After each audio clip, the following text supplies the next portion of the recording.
Okay, let's look at the membership link from the leaders page. And from here you will see the addresses and registered owners for the properties inside your community. They can be sorted in any number of ways, as you can see on the screen. And you will see blank spaces for addresses that do not have anybody registered at this time.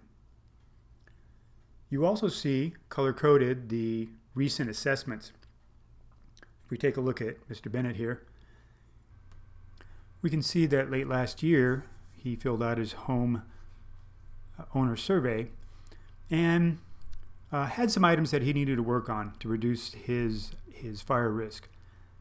These are nice targets for local leaders to think about mailing and informational campaigns. You could be also looking at working with your volunteers. You can delete them from here. And there are some cases, if we jump in, take a look at Lariat Loop here.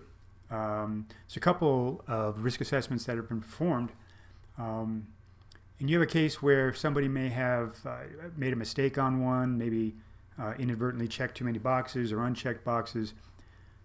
You might have had a little operator error, and that's an opportunity for the leader to go ahead and remove those if necessary.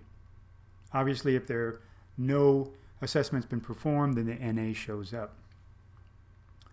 So evacuation route, making sure that somebody knows how they can get out of their property. Needs assistance is a big one, in my mind anyway, because it definitely gives you a heads up as to where your resources might be needed. How they expect to get their communications from you, either phone or email. Phone at this point suggests that it's going to be phone or text. When you check the column visibility, you can reduce the number of columns. It can get a little long. And the nice thing about that is when it comes time to print or output your information, you can consolidate and get just the information that you're looking for. And again, putting it into a spreadsheet or copying and pasting it into a word processor, those options are the same. One thing that is a possibility here is that you can edit the individual registered owner for that particular property. When you show the View Edit column, you'll get the little clipboard icon that will allow you to make some changes to the membership information. Changing some of their preferences, if they needed some services or not, adjusting phone numbers, etc. Those can be done from that little clipboard icon.